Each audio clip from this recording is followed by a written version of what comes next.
Hi everyone, so I just wanted to make a quick video just kind of going over this Dean VMNT Korina model. Reason being is I only saw like one other review of this guitar and it's a little older, so I thought I'd make a second video just to kind of maybe highlight a couple more things. So first off, I bought this guitar off Amazon just because it was cheaper there than everywhere else. I got it for $900, which usually goes for around $12. Just about everywhere that I've seen. And a couple of problems with it when it showed up, and I have a feeling that's why it was $900, but they're pretty minor, and so not a huge deal. I'm glad I saved some money on it. So just kind of going over some of the specs of the guitar. It is Korina body, and the entire guitar is Korina, the neck included, and it's got like this heavy gloss finish. And you can kind of tell, I don't know if you can see that on the edge of the wing there. You can just kind of see how much gloss is actually on there. I'm not sure how much will come out on camera. Obviously fixed bridge. It's got the Tune-o-matic style bridge. The Dave Mustaine live wire pickups from Seymour Duncan, which those are pretty great. It's got an ebony fretboard, and this fretboard it's pretty black. It looks excellent right now.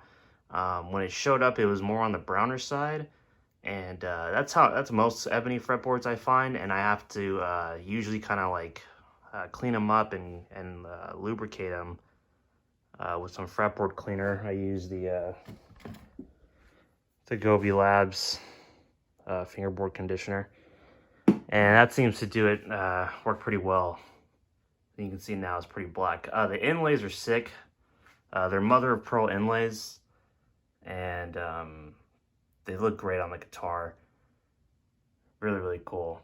I didn't think I'd like them, but they look great. The headstock, it's pretty cool. It's got a little Anarchy A on the Dean sign there, which is that's a Dave Mustaine signature thing. And you can see his signature is right there, which is cool. And it's in a cool yellow, which matches the guitar. Grover tuners, which these are the Grover Mini tuners, and you know, I'd probably upgrade them to locking tuners eventually, but honestly they're pretty great, and I might not even do it. It just depends money wise, honestly. The nut was kind of disappointing. It's a plastic nut. I feel like for this guitar, especially if you pay $1,200 for it, it should come with a Graphtec, you know, nut or a Tuss nut of some kind. So a little disappointed there, but you know, not a huge deal. It works for now, but I'd probably upgrade that in the future. It's got this really nice cream binding. It looks white, but it's more of a cream color. And that runs the length of the fingerboard there. And you can see then just some basic dots up there. One thing about this guitar you may not like is that it does have that heavy gloss finish on the neck, all throughout the neck. And there's no sanding this thing down. Like it's all gloss pretty much. Which I love the feel of the neck. I love the color. It's kind of fun to play and you see that yellow neck. It's just something different from other guitars, I think. It does have like this Dave Mustaine kind of signature neck profile. It's a D-shaped neck and it's kind of wide. Not like PRS wide, but it's on the wider side if you're used to like an Ibanez neck or something like that.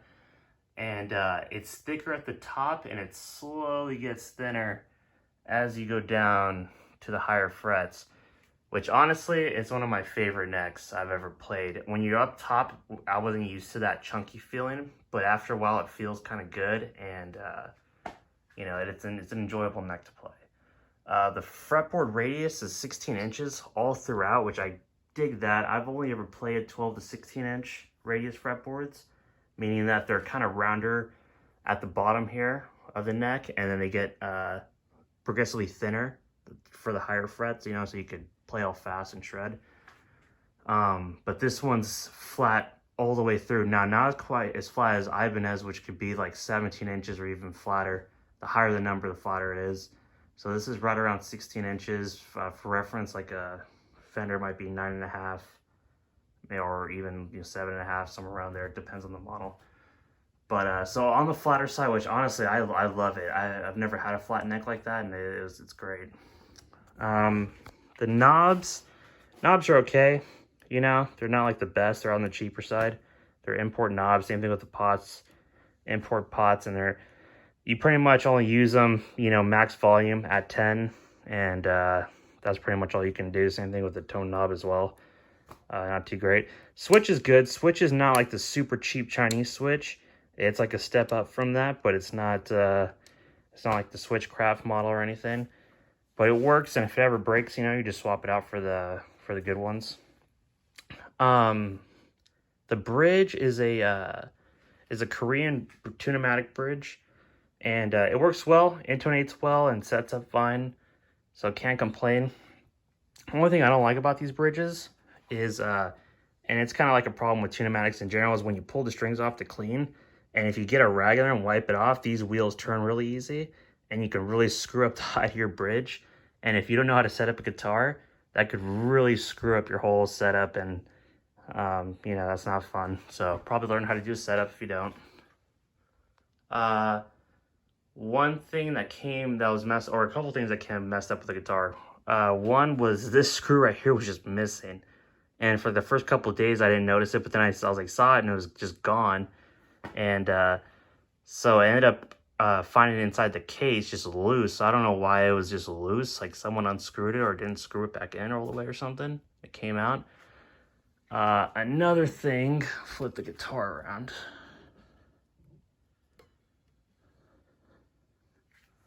So another thing is the strap locks. So it comes with the Dunlop flush mount, which these are my first kind of strap locks I've ever had, or at the time ever had tried, and they're okay. They work well, and I like that it's flush. That's pretty cool than having the knob. Kind of a little bit of a premium feel, and it's, you know, like basically it takes care of some drilling I would have had to do. I probably wouldn't have done it otherwise if they haven't already been there. But they were loose upon receiving the guitar, and I had to tighten the little screw in there, which not a huge deal again, but just a little, you know, lack of detail or lack of quality control, I guess, at the factory. One other thing was these, I forget what they're freaking called, but these little holders, the little metal inserts for the strings, right, for the string through body. Some of them were sticking out pretty bad, which sometimes that's normal. Sometimes they're supposed to be sticking out. These are not supposed to be. They should be flush with the body. And I kind of had to hammer them in with a rubber mallet and a piece of plastic that kind of fit the guitar. And it didn't mess up the finish or anything. And but that was a little bit of an annoying thing that came with the guitar. And I wish it would have, you know, obviously I wish that was better. Inside of the cavity, I'm not going to open it up. Inside the cavity is pretty neat, but it's kind of, whatever, import guitar stuff. Battery compartment, you know, it's fine. Nothing special there. And you have, and this is kind of where the flush mount, I think, really kicks ass, is you have it on the inside of there where your leg goes if you're playing sitting down. But if you had a knob there, usually sometimes it can get a little bothersome. And so I'm glad that it is a flush mount on there. The input jack is also on that side, and that's honestly probably one of the best places I think they could have put the input jack. I much prefer it there than on the front or something like that.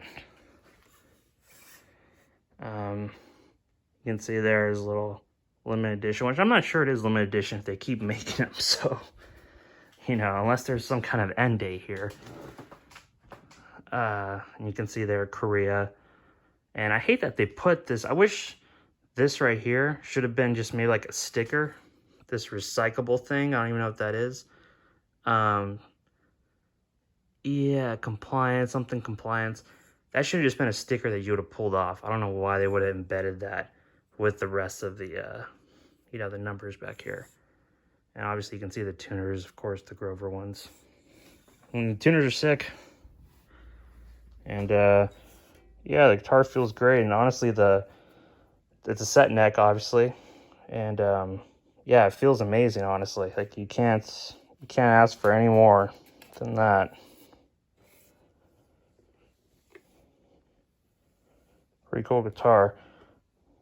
And the pickups, I'm not gonna play the guitar because honestly it's like I'm filming this on an iPhone, and sound's gonna come through like crap. And honestly, if you're good enough to kind of like know what sounds you like out of a pickup, you probably don't need the explanation, you can probably just read the description on Seymour Duncan's website and kind of get an idea of whether or not you'll want them or you'll like them.